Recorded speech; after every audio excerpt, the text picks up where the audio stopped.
I'm a 28-year-old woman, the middle daughter of 3, raised in a family that's obsessed with appearances. Not just looks, but behavior, tone, posture, everything. Smiles and photos, perfect handshakes at reunions, matching sweaters during Christmas. I work in corporate law now and live alone in the city, and I visit home every Christmas like it's a calendar appointment that can't be skipped. Every year, Christmas is held at my oldest sister's house. She and her husband live in the suburbs, big house, granite countertops, holiday lights timed to music.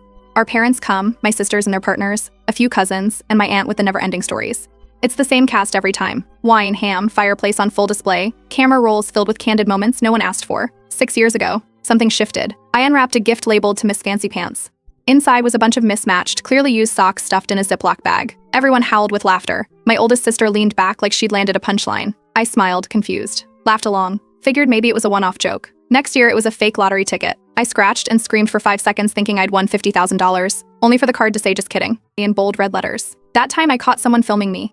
It got passed around the room. Then came the glitter bombs, the shirt that said emotionally constipated, the expired sardines, and a gift bag that stank up the living room. No one else got gifts like that, just me. My younger sister got a full skincare kit she'd mentioned once in passing. My oldest got a designer candle set and a cookbook she'd been eyeing. One cousin got a leather-bound journal with her initials engraved. I got an empty can of whipped cream with a note that said lighten up. It became tradition, apparently. I was the designated laugh, every year without fail. I asked once, half joking, why it was always me. The answer came quick. I was too serious. I needed to loosen up. One of them said it with a wine glass raised, like it was a toast. Another said, it's just tradition now. When I didn't laugh hard enough, I was accused of ruining the mood. Still, I never did anything back. I gave thoughtful gifts, things I remembered from conversations, little luxuries they wouldn't buy themselves. I picked out a wine subscription for my brother-in-law. Got my mom a signed copy of her favorite author's new release. Bought my aunt a vintage scarf she'd admired once. Every year, I kept thinking, maybe this time they'll match my energy. One year, I pulled my mom and youngest sister aside. I told them I wasn't enjoying the joke gifts. I asked them if they thought it had gone too far. My mom smiled in that way she does when she's pretending to listen and said I was being overly sensitive. My youngest sister just said, you're reading too much into it. Last Christmas was the final straw. I opened a big box and pulled out baby clothes, pink onesies, booties, a bib that said someday. The tag said, for when you finally grow up. My oldest sister clapped like she was proud of herself. My mom nearly fell out of her chair laughing. Someone wheezed and whispered, best one yet. That was the first Christmas I brought my boyfriend. We'd been dating for 8 months and he wanted to meet my family. He brought dessert, helped clean up, tried to blend in. On the way home, he asked if that was normal. I told him it was tradition. He didn't laugh. He said it didn't feel like a joke. It felt like humiliation that had just been normalized over time. Like the laughter wasn't shared, it was aimed. He wasn't angry, just quiet. That silence hit harder than any joke they ever made. Later that night, I went back and thought about all the times growing up when I was told to be the mature one. I was the kid who didn't cry when she got left out, the one who made room for others, who kept the peace. And somehow, that turned into me being the one they all decided could take the hits without complaint. So I made a decision. This year, I wouldn't play along. I wouldn't explode, I wouldn't yell, I wouldn't storm out. I'd just mirror them. Not in cruelty, but with intent. I started working on something that wasn't angry, just deliberate. I made a list. Went back over every joke gift I'd received since it started. Tracked down photos. Made notes. Then I started planning. 5 gifts. All for the usual suspects. Each one would be beautiful on the outside, wrapped perfectly, ribbon curled, premium boxes. But inside, they'd hold something different. Not trash. Not insults. Just memory. A receipt of how this little tradition had evolved. It wasn't revenge. It wasn't a call-out. It was balance. One round of clarity wrapped in shiny paper. I didn't tell anyone. Not even my boyfriend at first. I wanted to see what happened when the punchline finally pointed both ways. In early December, the family Christmas invite showed up, same email template as every year. My oldest sister sent it out to the whole group with the subject line, our favorite tradition. The message listed the dates, the address, the dinner menu preview, even a reminder to wear holiday-appropriate colors. I clicked yes. So did everyone else. My boyfriend read over my shoulder and just nodded. He said he'd come with me again this year. He wanted to see how things would go now that I wasn't walking in empty-handed, metaphorically speaking. That weekend, I started putting together the usual gifts. Skincare for my youngest sister, same brand she loves, limited holiday edition. A fantasy novel for my cousin, one she mentioned offhand months ago during brunch. A subscription wine box for my dad. A scarf for my mom, hand-woven wool, deep burgundy, her favorite color. All boxed and wrapped in clean folds, tied with satin ribbon. Then I made 5 more gifts. Each one a mug. I'd gone to a professional printer. Sent them high-res photos of the joke gifts I'd received over the years. Each mug had a caption printed beneath the photo. One showed the glitter bomb from 2020, for when you want the room to sparkle and your clothes forever. Another had the sardines from 2019, a gourmet treat for a fancy palate. One had the fake lottery ticket from 2018, hope you win some respect.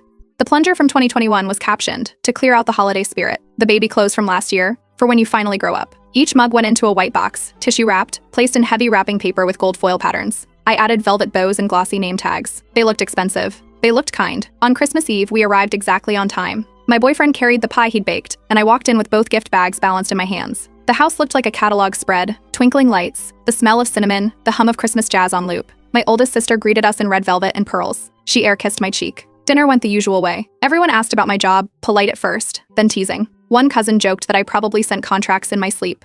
Someone else asked if my boyfriend had to book time with me to have a conversation. My oldest sister leaned across the table and said she hoped I was ready for a real gift this year. Her husband smirked like it was an inside joke. We stayed through dessert and helped clear some of the dishes.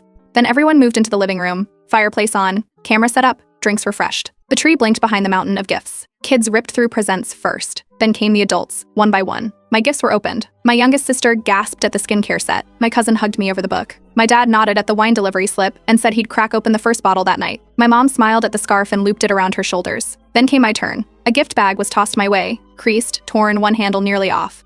Inside was a wrinkled t-shirt. The front read, "Emotionally constipated, can't give a crap." The room erupted. My aunt doubled over. One cousin slapped the floor. My mother laughed so hard she had to put her drink down. My father looked over and muttered, "Classic." I didn't react. I folded the shirt slowly, placed it back in the bag, and set it beside me. Then I stood up, picked up the 5 wrapped mugs, and handed them out.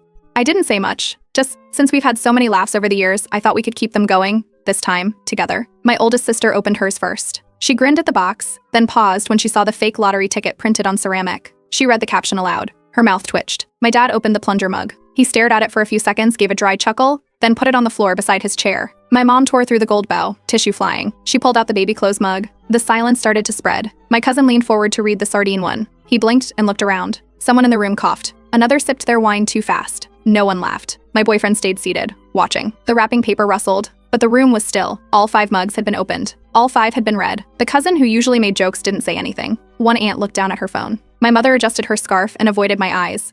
I sipped my drink and leaned back. Nobody asked for explanations. Nobody asked where I got the photos. Nobody made another joke. It was the quietest Christmas morning we'd had in years. My oldest sister was the first to unwrap her mug. She lifted it out of the box slowly, holding it up for everyone to see. The image on it showed the fake lottery ticket from 2018, the one where I thought I won big. Underneath, in black text, it read, "Hope you win some respect." Her expression shifted, first confused, then annoyed. She lowered the mug and didn't say anything. My dad opened his next. He pulled out the mug with the toilet plunger on it, 2021's masterpiece. The caption read, "To clear out the holiday spirit." He gave a weak laugh, one of those empty chuckles people use when they're trying to act unbothered. Then he set it down on the floor beside him and leaned back in his chair like nothing had happened. The room went still. The usual noise of wrapping paper, cross conversations, and forced excitement faded. One cousin picked at a ribbon. My aunt finally broke the silence and asked, "Wait, are these actual gifts from before?" I nodded and said, "Every single one." My oldest sister finally spoke up. She asked if I was trying to embarrass them. I said no, I was just playing along with the family tradition, like always, matching the tone. I returning the energy. My mom looked at me and said I was being vindictive. I reminded her that no one had said a word when it was me being laughed at for 6 years straight. My youngest sister didn't join in. She didn't speak or move much. She just kept looking down at her mug, the one with the glitter bomb from last year. Her hands were still, her shoulders tense. My boyfriend leaned forward, set his cup down, and asked the room why no one was laughing now. He didn't raise his voice. He wasn't angry. Just curious. Calm. One of my cousins, probably the one with the least filter, let out a short laugh and said honestly, "This is long overdue. This is the best thing I've seen at a family Christmas." A few chuckles followed. Not everyone agreed, but no one tried to argue with him either. After that, the atmosphere collapsed. A few people looked down at their plates. Someone brought up the weather. Another asked about airport delays. My dad glanced in my direction briefly, then focused on his drink without saying anything. My mom mumbled something about me having too much time on my hands and no sense of humor. I didn't respond. Brunch ended earlier than usual. No second round of dessert. No let's get a group photo before everyone leaves. People started packing up. Jackets came out of closets. Car keys jingled. My boyfriend and I said polite goodbyes to a few cousins and slipped out before the rest of the goodbyes got awkward. Back at home, the notifications started coming in. That evening, my oldest sister sent a message. It was short. She said she felt targeted and asked if I thought what I did was really necessary. I read it twice before responding. I told her I had just given everyone a small taste of what they'd been serving me for years. I said if it didn't feel good, then maybe it never did. She didn't respond again. Later that night, I got another message, this time from a cousin. She said she remembered bringing a vegan casserole to Christmas years ago and being laughed at when nobody touched it. She said she'd never forgotten that.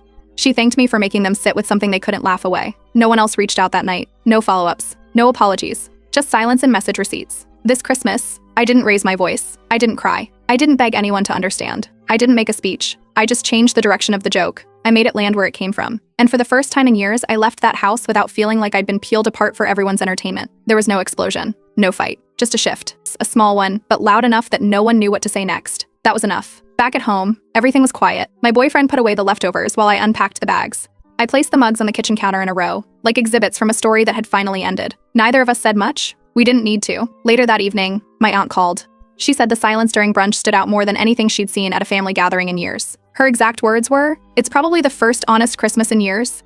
Then she hung up, just like that. Over the next 2 days, a few cousins reached out. One sent a single clapping emoji. Another messaged about time someone returned fire. No one asked for explanations. No one tried to guilt trip me or talk me into making things right. It felt like the air had changed. My parents didn't call. Not a word. No thank you for the gifts. Not even a photo of them using what I gave. The silence from them said more than 1,000 awkward conversations ever could. My boyfriend pointed it out over dinner, how the usual pattern was missing. No sarcastic texts. No backpedaling. Just quiet. He said when people are used to running the show and suddenly can't, they don't always fight. Sometimes they just disappear for a while. On the third day, my youngest sister asked to meet. She suggested a small cafe halfway between our places. I said sure. She didn't dodge anything. She admitted the joke gifts had always been a little much. She said no one ever questioned it because our oldest sister was the one who planned them every year. She kept the tone light but made it clear. The jokes were never accidental. They were rehearsed. I asked why no one ever turned that same humor on our oldest sister. No glitter bombs. No fake baby gifts. No expired snacks. She didn't answer. She did say one thing before we left. She said it was good someone finally made it stop. Not by yelling, not by blowing up, but by doing something they couldn't laugh off and move past. She hugged me, didn't say anything else, and left. That night, my cousin mentioned a new group chat called Moving Forward. Everyone from the family was in it, except me. My boyfriend saw the name and laughed once. But then he said, "They're not moving forward. They're just avoiding reflection." He didn't seem surprised. I didn't reply to the screenshot, didn't ask about the chat, didn't bring it up again. There was nothing else to explain. I had said everything I needed once, clearly and without apology. The first week of January came and went without the usual message. No group text about dinner plans. No email with the menu. No reminder to RSVP. It was quiet, which said enough. One cousin mentioned the dinner in passing. She dropped it into conversation casually, said they were still doing the annual New Year's get-together, same house, same crowd. Everyone would be there, everyone except me. No one reached out to ask why I wasn't coming. No one offered an explanation or excuse. It was clear I'd been left off on purpose, not forgotten, excluded. A few days later, my phone rang. It was my dad. His voice was stiff, like he was reading from a script. He asked if I was planning on holding a grudge forever. I told him I hadn't held anything. I just responded one time after letting things slide for years. He said families tease each other sometimes. I asked him why, in all those years, I was the only one who ever got turned into a joke. Why it never rotated. Why the laughter never changed direction. He was quiet for a long time. Then he said maybe I just took things more personally than others. The line went silent after that. My youngest sister kept reaching out though. Not about anything heavy, just random things. A new recipe she tried. A picture of her dog in a ridiculous sweater. The photo of a sign outside a bakery that made her laugh. She never pushed, never asked questions. Just stayed in touch. When my boyfriend's birthday rolled around, we hosted a small dinner at our place. Just a few close friends, some homemade pasta, cake from a local bakery. She showed up with a thoughtful gift and helped clean up when it ended. She didn't bring up the rest of the family. Neither did I. I hadn't invited anyone else. Not out of spite, just because there wasn't much reason to. The invitations had always gone one way. This time I didn't bother pretending. After dinner, she stayed back for a few minutes. She said my actions made everyone uncomfortable, but maybe that discomfort was what they needed. Maybe they needed to be uncomfortable. Maybe that was the only thing that would ever make them stop and think. I told her I hadn't done any of it to punish anyone. I just didn't want to keep participating in something that always ended with me being smaller than when I walked in. At work that week, I got nominated for a case leadership award. It came without politics, without strings, just recognition for the hours I put in and the results that followed. I accepted it quietly. No speeches, just a photo with the team and a clap on the back. My boyfriend planned a weekend trip after that, rented a cabin a few hours away. No TV, no phone service. Just books, a fireplace, long walks, and actual quiet. No family talk, no drama, no gift wrap or group chats or forced laughter. I didn't miss the old version of Christmas. I didn't miss sitting in a room waiting for the next joke to land on me. I didn't miss being laughed at in the name of love. What I missed was peace. And now I had it. Word got around quicker than I expected. One cousin texted me out of the blue, saying my oldest sister had been telling people I lashed out and ruined Christmas just to settle some old grudge. She claimed I'd waited years to humiliate the family and called the mugs a calculated attack.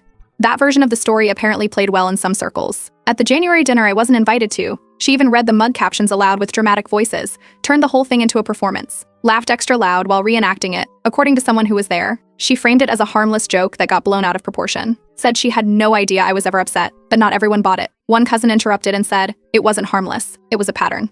She just mirrored it back once. After that, the room apparently went quiet. No one argued, but no one defended me either. My parents were there. They didn't say anything. They let the story keep rolling without stepping in. No correction, no truth. A few days later, another cousin messaged me privately. She said she remembered how, during one holiday years ago, someone had made a loud comment about her weight at the dinner table, and everyone laughed. She laughed too back then, but said it stayed with her for years. She thanked me. She said the mugs had made something click. 2 more cousins followed after that. One talked about being mocked over her career path. Another brought up a boyfriend she brought to dinner once who never came back. They all used the same phrase at some point. It was just a joke. And every time the laugh wasn't really theirs. I started to realize the mugs weren't only mine. They'd become mirrors. People were seeing their own moments in them, reflected back for the first time. framed plainly. No wrapping paper to hide behind. He called it emotional habit, something the family had built without even realizing. He said the family had built an entire rhythm around who got to joke and who had to take it. The second I flipped it, they lost their beat. They didn't know how to respond when they weren't in control of the tone. My youngest sister told me over coffee that she brought all this up during lunch with our mom. She pointed out how our oldest sister never gets teased, never ends up the butt of a joke. She said my mom quickly shifted the subject, asked if anyone wanted more bread. I wasn't surprised. Our parents had always chosen to deflect over reflect. Easier to keep the peace than question the pattern. One relative, not close but outspoken, suggested I be the bigger person and patch things up. I asked what exactly needed patching. I didn't yell. I didn't curse anyone out. I didn't block people or cut ties. I just stopped pretending the joke was funny when it never was. I didn't get a reply after that. I stopped explaining my side. The people who understood didn't need it, and the ones who didn't weren't going to hear it anyway. Around that same time, I was offered a new role at work, project lead on one of our biggest accounts. More responsibility, better hours, better pay. I didn't hesitate. I said yes. That night, my boyfriend cooked dinner. Nothing fancy, just pasta, garlic bread, and wine. We ate in the kitchen. At the end of the meal, he raised his glass and toasted to balance, to boundaries. I once thought staying quiet made things easier, that not speaking up was how you kept peace in a family. But silence didn't keep the peace. It just protected everyone else's comfort at the cost of my own respect. I won't make that mistake again. In late March, a formal envelope showed up in the mail. Heavy cardstock, gold trim. It was an invitation to my cousin's wedding anniversary dinner, sent from her, not my parents. No handwritten note, just a printed itinerary and the names of all immediate family, including mine. My boyfriend skimmed it, raised an eyebrow, and asked if I even wanted to go. I told him I didn't, but I also wasn't going to act like I'd vanished. We agreed to attend the dinner portion only, arrive on time, leave early, skip the mingling. The banquet hall was exactly what I expected. Dim lighting, white rose centerpieces, waitstaff in black ties, a string quartet near the entrance. The type of event where everything looks perfect if you don't look too closely. We walked in and headed to our assigned table, near the back, by the exit. Some cousins gave polite nods. No hugs. No real greetings. My parents were already seated near the front. My mom looked over once, didn't smile. My dad sipped his drink and didn't turn around. My oldest sister walked past twice, once going to the buffet, once coming back. Not a glance in our direction. Her husband kept his eyes on the floor. The silence was louder than anything they could have said. Only my youngest sister came over. She greeted us, complimented my boyfriend's jacket, made a quick joke about how the cousins looked like they were headed to a fashion show. She stayed just long enough to break the tension, then returned to her table. We sat with distant relatives, people I barely knew. A couple of polite conversations, mostly about food and traffic. No one brought up Christmas. No one mentioned the mugs. After dinner, the speeches started. My dad stood first, gave a long toast about resilience and staying strong through challenges. He didn't name names, but the undertones were clear. Then my mom spoke. She talked about grace and forgiveness and how families only grow when they rise above conflict. Her eyes swept the room, but skipped past our table. No one clapped particularly hard. I didn't respond. I didn't interrupt. I just listened. The whole evening felt like theater. Scripted words, curated smiles, everyone pretending the page had already been turned. Once the music started, we left. Thanked my cousin on the way out. Walked to the car without a single interruption. No one stopped us. No one followed. No one looked surprised we were leaving early. On the drive home, my boyfriend asked if I was okay. I told him there was nothing new to be upset about, just more of the same. That night, I realized something. I wasn't waiting for closure. I wasn't expecting an apology or a breakthrough moment. Some distances stay because they're supposed to. And I'd stopped trying to close the gap.